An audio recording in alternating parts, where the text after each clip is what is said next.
Sarah Bundy, and I'm the founder and CEO of All Inclusive Marketing. We are a full-service and a la carte digital marketing agency delivering innovative and experience-driven results for our clients around the world. And I'm here with Laura Patterson, founder and CEO of Vision Edge Marketing, which is a company that enables companies to use data, analytics, process, and measurement to improve and prove the value of your marketing. Thanks, Laura, for joining me on this one. Today we're going to be going over a few different things in order to help your company move forward, to differentiate yourself, to drive increased sales and new customer acquisitions and increase your profits. And so we're going to go over just a top level look of various things. There's a lot of content in here, so we won't have time to dig deep into things too much, but there is going to be contact information at the end. So if you do have any additional questions for either Laura or I, we do encourage you to reach out to us. We'd love to have a conversation with you in order to help you drive your companies forward more successfully into the future. But today we are going to be going over how to understand customers' buying cycle and really talk about the 6 C's of customer engagement. We're going to talk about the importance of creating a customer buying pipeline, and we're going to go over a few effective digital marketing strategies and based on the buying stage and buying cycle that customers are at in the place where they're looking for you and your products, how to measure particular things, how to optimize the programs that you're going to be moving forward with, and really nurturing relationships. And at the end of it, you're going to be able to understand what the 6 stages of customer engagement are and how to use different digital marketing strategies effectively during the different stages of the buying cycle. So I'm going to introduce Laura and pass it over to you so we can dive right in. Thank you, Sarah, and thank you everyone for joining us today. And to reiterate Sarah's comment, we are going to cover a lot of territory. We are going to cover some of it quite quickly because we want to be sure we use your time wisely.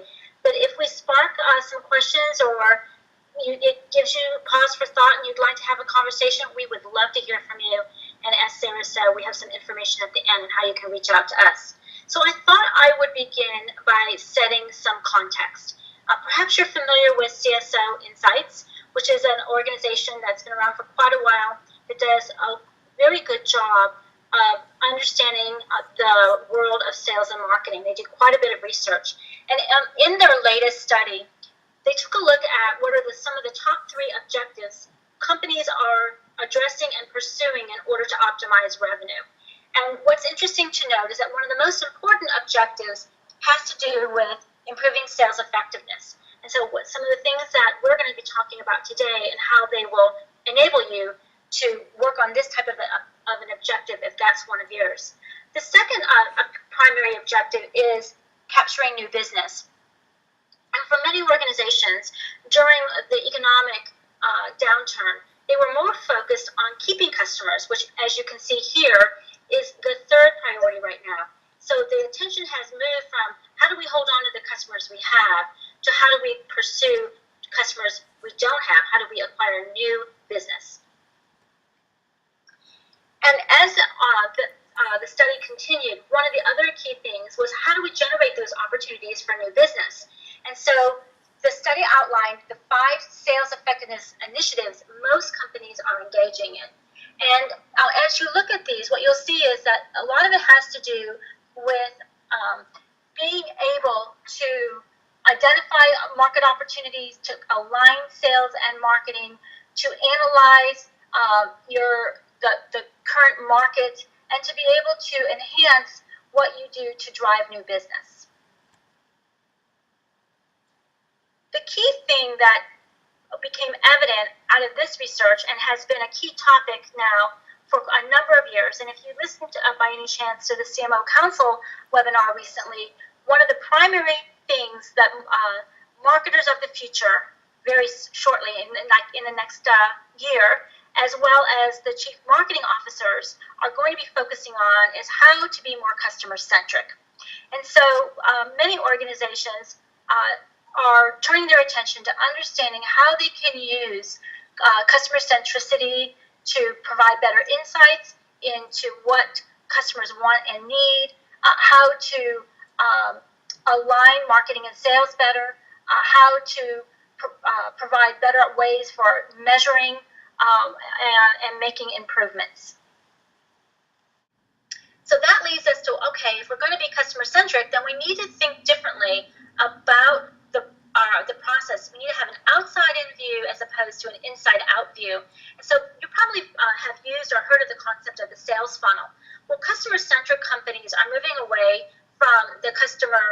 the sales funnel. They're abandoning the notion of a sales funnel, and they're adopting the notion of a customer pipeline.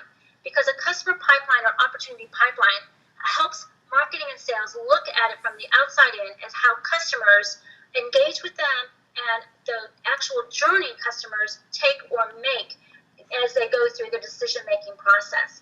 So there are 6 primary stages in this customer-centric approach that will help you do customer engagement. The very first stage is contact. The second is connection. The third is conversation. The fourth, consideration. The fifth, consumption. And lastly, community. So we'll talk about each of those very quickly. In today's environment, most customers and prospects have a tremendous amount of information at their fingertips. They can learn everything they want to know without ever making contact with you. And so what you have to have is a way for them to make contact and want to give you their name, their email, their phone number. Just because they have contact with you, though, doesn't mean that they really indicated that they want anything more out of you. So the next most important movement in the pipeline that indicates, or behavioral indicator, that they are moving forward to having an engagement with you or to engage with you is connecting with you.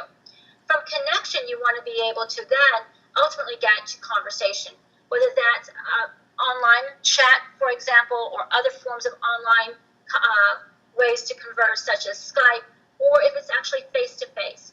But people still buy from people they know and people they like, and so we need to get to the conversation point in the engagement process. It's because from that point, we can move to consideration, where they can exhibit consideration and behaviors, whether that is wanting to talk to customers that you already have, doing customer references or customer reviews, or want to trial or demo your product. And then from there, we can move to consumption, which is where they actually make a purchase, become a buyer, and then hopefully in time, they become advocates and repeat customers and become part of your customer community. So these are the 6 C's. And as you can see, this is maybe a little different view, and it allows you to look at it from the outside in, from the perspective of how the customer moves through their journey or their buying process. And what's probably obvious to you is that different customers, different segments of customers, different personas may have different processes. And so this might look very different depending on what that segment is or what that persona is. But the other key thing is that all of these stages are behaviorally oriented, and that you can observe them, and there can be incremental behaviors in each of these stages. And so as you think about how you're going to reach out and touch them, what the various touch points, your content, and your channels, you want to be sure you match that against their journey and where they are and in which stage. So a way to maybe illustrate that is this particular slide, which is talking about the engagement stages and how you can bring channels and touch points to play. So once you understand the customer buying journey, you can now then map your channels and touch points accordingly. So the very first thing in being able to do this well is to map your customer buying journey, to really understand what each of those segments do and what is each of their unique and distinct processes, and what do they need as they move through each stage, and what do they need from you in terms of channels and touch points to move to the next stage. So for example, just, again, coming to your site and potentially registering would be a different kind of behavior, a very early stage type of a behavior, versus potentially registering and participating in a webinar versus actually doing a one-on-one, whether online demo or in-person demo. So each of those things, understanding what they need, when they need them, and where it fits in their buying process so you can match what you do accordingly. So just to support and continue on with what Laura's talking about in regards to the customer buying journey, I think it's really important to look at what are the different opportunities that are available to you in the online space specifically that allow you to increase your sales and reach your company goals, whether that customer is online or offline looking for a buying opportunity or looking for something to purchase. So we're going to quickly touch on a couple of different marketing channels that allow you to engage with these customers at the different stages of their buying cycle and look at not only the different channels, but what are different opportunities for touch points within these different channels, and the actual content and message that you're communicating at the time, at the stage that the customer is at. So we'll take a quick look at some of these, such as video marketing, organic, Google. We've got social media as a massive consideration, especially in brand recognition, brand building, as well as engagement, as well as converting sales and leads. So let's take a quick look at those in just a minute. It's also important to note that within each of those, there are different opportunities to feature touch points. These are not the channels themselves, but they are the touch points and the opportunities to grab a customer's attention and engage with them, have them act on something. And these are absolutely necessary, and they can be strategically selected, and the content of each can be strategically written in order to capture more sales, more leads, higher average order values, if it's actually done strategically and correctly and measured and optimized in the appropriate way, which is why these two things, what Laura's talking about and what we're talking about here with the digital side, are so importantly tied together.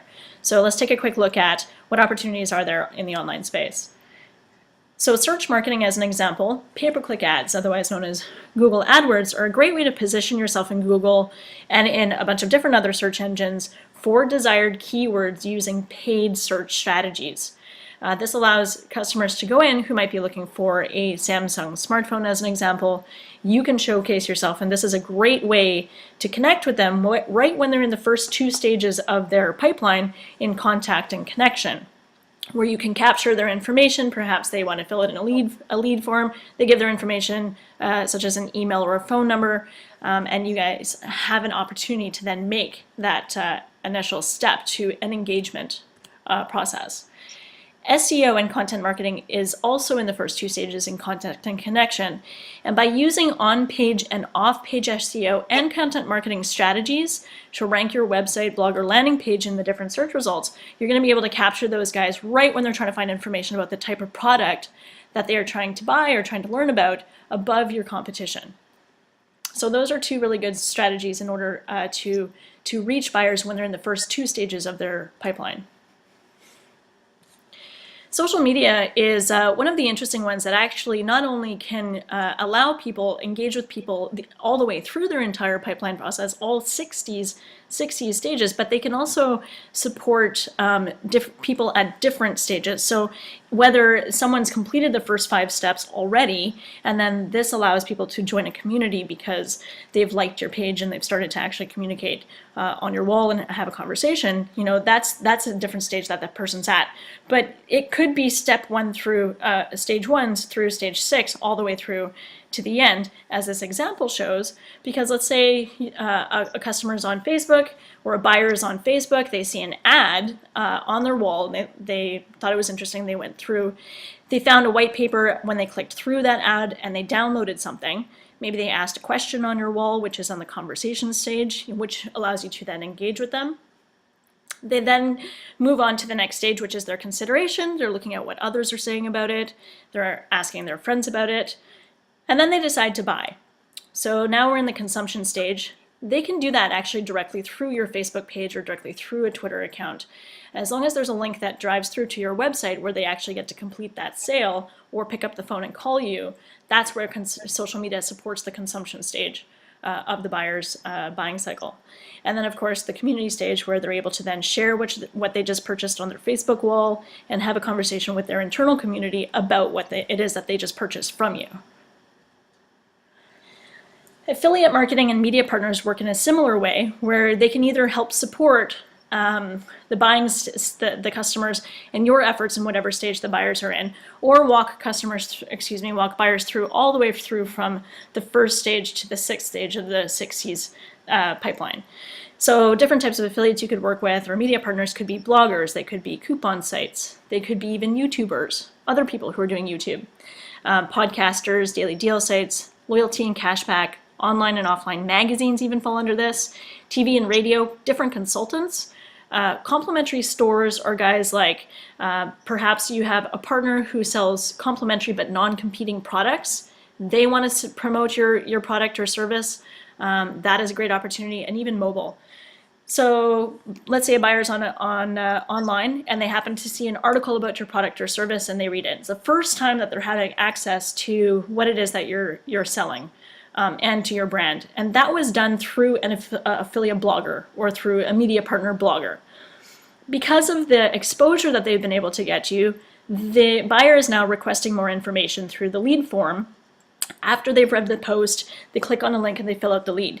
You then have the opportunity to reach out to them by phone or by email and do a needs assessment, which then allows the person to then go online, read more reviews about it, and perhaps some of those are other affiliate sites, talk to people about it, where they then decide to consume the product. They can click through an affiliate site or click through a media partner site, purchase the product, or call in a phone number, which can actually be tracked back to that person who's making that referral for you, and then leads them through to the community where they may be able to join a forum or a discussion group, which also could involve other media partners and affiliates involved in that community as well.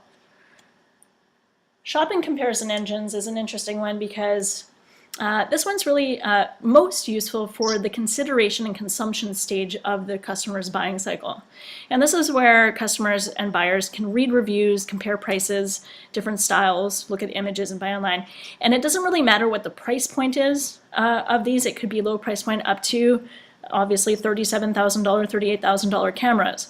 The point is that people are able to make decisions better, consider different options that are available to them because there's a community of people who are writing reviews and they can read those reviews, they can look at the different features and benefits of these products, and from here they can actually consume and purchase the product directly.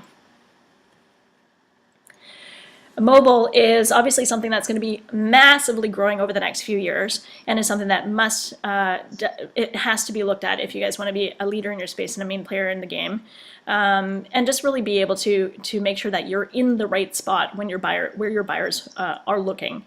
And again, this one actually supports all 6 stages of the buyer pipeline as well. So first contact could be maybe they see your ad video or a white paper or an app on their actual mobile device. This one is from AutoTrader, and this is the AutoTrader app. So they're looking for a new car, they're looking at BMWs, they're comparing. They happen to download the app, that's the connection, where they're now going through all of the different options, they're considering different things. Maybe they send an email or call the seller for questions about the vehicle. Then they decide, okay, well, I've compared this, I've considered it a little bit more, I want to test drive the car. You go test drive the car, they decide to buy it, which leads to the consumption stage, and then they happen to get involved immediately into the community section because they start texting pictures to their friends and engaging in conversation and perhaps posting a picture of their new car to a forum that they just purchased as well. Email is something that's going to... Sorry, Laura, did you want to add something? Okay. Email is one that allows us to help build loyalty and convert buyers.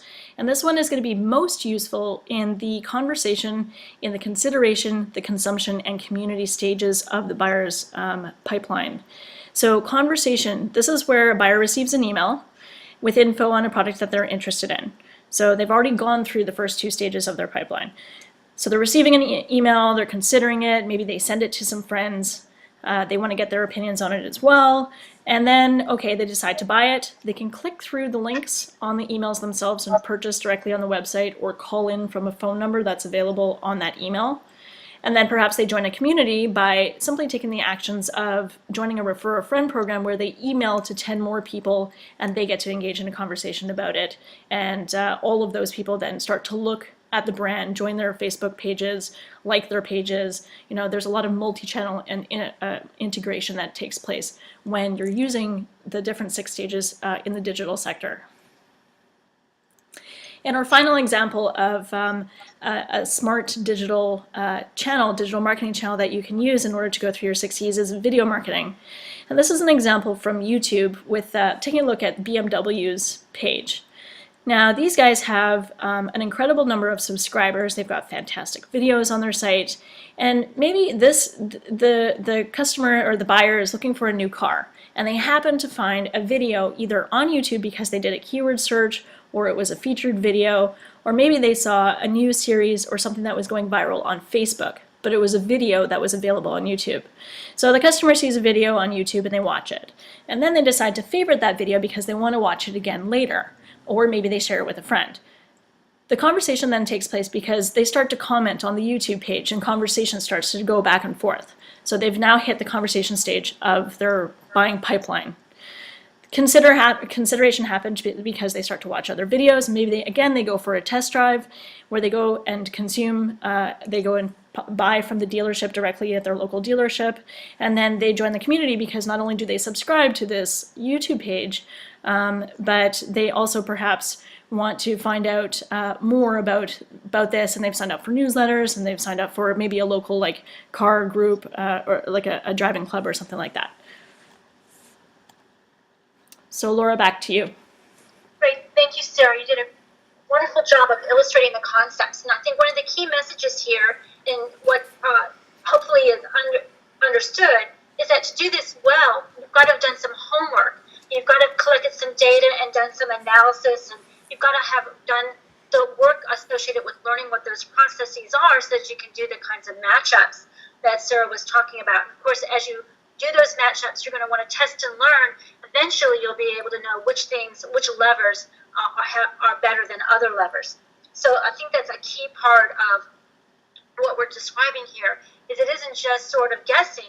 It's not guesswork. You've actually done your homework, and you've gone out and done the appropriate kinds of research. Because it is really teamwork between sales and marketing. So that means that marketing is out doing some testing and learning, some research, some data analytics, some modeling work, some process work. Sales is learning from that, sharing back the results of that kind of work and whether or not it's actually having an impact, whether it's moving things faster, which customers are making decisions more quickly or more easily, fewer obstacles, fewer hurdles, those kinds of questions. So it really is about teamwork between sales and marketing.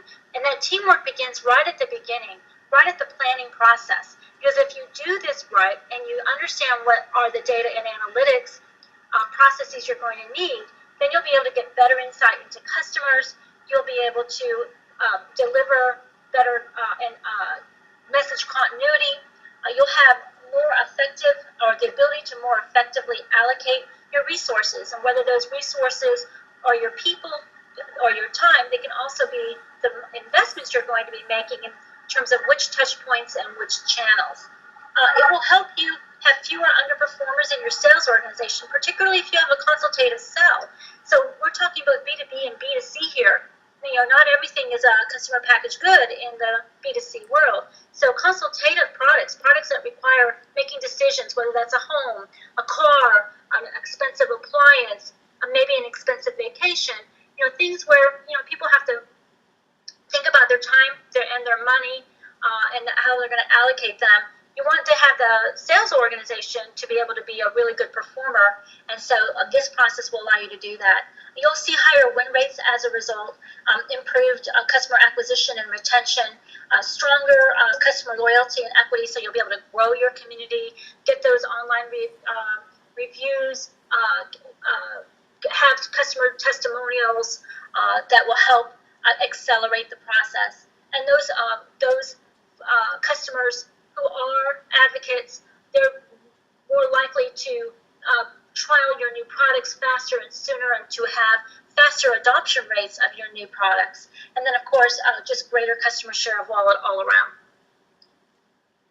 So it really is important that you think in front of doing anything, what you're going to measure. What are the things that measure most? And so some of the key things about measuring marketing's contribution to this process has to do with what kinds of quality measures are you going to be looking for, such as the quality of the opportunities. If we're doing a really good job on the data and analytics side, and the segmentation and persona development, we should be able to identify higher quality of qualified opportunities faster. We should be able to also have a better quantity of opportunities. We should be able to have both fewer cost in terms of what we're doing in the marketplace, but the cost of sale should also be something we're looking at. The order value, as Sarah was mentioning, we should be able to see higher order value rates, and the conversion rate across the stages, as well as the win rate of the number of opportunities in the pipeline should go up. And then lastly, just how fast everything is moving, because basically the bottom line is our job in marketing is to find, keep, and grow the value of customers. And at the same time, we want to be able to prove that we are acquiring more of those, so more new customers, keeping existing customers, and we're able to do it more effectively, faster, and with less of an investment. So that's essentially what we're trying to do here. So you want to establish some common performance metrics for both sales and marketing, agree on those joint metrics, try to tie them around the pipeline and around the stages. We live in a very dynamic environment. Things change quite rapidly today, so you want to remember that things are only as good as at the moment. So things change, so you want to be open to looking at your data, doing the appropriate analytics, and modifying your assumptions and your processes, and then hold joint marketing and sales meetings together. And the process of mapping out the customer buying journeys, that really should be done, something that's done collaboratively. If we do all of this, is it really going to make a difference? And we have found that with our customers, it truly does. If you build out these models, you do your homework, you do your planning, you work collaboratively, you will be able to optimize and improve, and you will be able to achieve some of the things that we talked about early on that companies are trying to address and are their key priorities: getting new customers, improving marketing and sales alignment, and sales effectiveness. So think about, as marketing, it's not only marketing's job to put opportunities in the pipeline, sales does as well. We count on our channel partners or affiliates. We also count on our customers to be good referrals. And so you want to think about, how many of the marketing opportunities that came into the pipeline compared to the other opportunities. How good a job did we do? And how many are we expected to actually bring to the conversation, to the table? How fast are those marketing opportunities converting compared to others? And how much are those marketing opportunities worth? So are we able to create a higher value?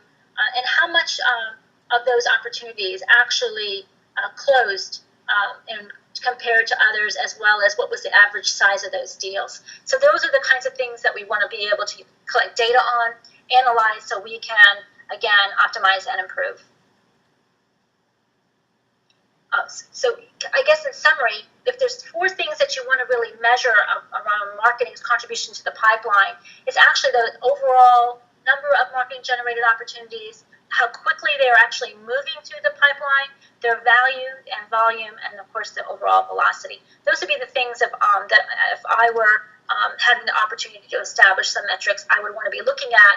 And there's the opportunity there to set some common metrics with sales and marketing together, and also to determine at what point an opportunity is sales worthy versus sales ready. So sales ready opportunities are those that get passed off to that sales organization versus those that are just sales worthy for continued investment. There are really 5 key things that any organization that involves a consultative sell needs to think about inside their company. Having a good champion among the executive ranks. This work is some heavy lifting. It does take time. It does take resources. So you want people who behind you that believe in it. You want to have common definitions out of the gate. Be sure that you clarify your vocabulary. Building out a real process as opposed to just shooting from the hip.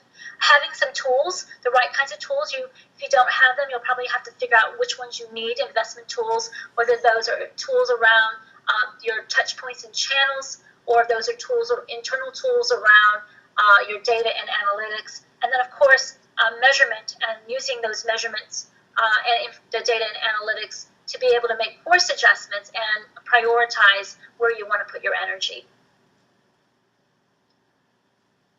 If this has caught your attention, you really are excited about it, you want to get going, there is sort of 6 key steps. First thing, the most important thing, is really understand what is the customer buying process for each of your key segments. Take a look at your personas, take a look at your segments.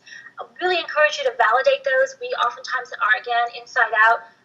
Use your customer advisory boards, customer councils, other sources to validate. If you need to do some real research, actually create the buying pipeline process and identify your stages and what are the incremental behavioral commitments, as we would call them, associated with each stage. Then determine who's going to own which stages, which are those that are going to be owned by marketing, which of those are going to be owned by sales. Map it all out, get it on paper, get it, if you can, configured in some kind of appropriate tool, and then measure, monitor, and report on actually how well it's working. Be willing to make adjustments as needed. If you do this, and it will take time, it's not something that's you start off, you might have the best of intentions, but it's not something that will be done in a day.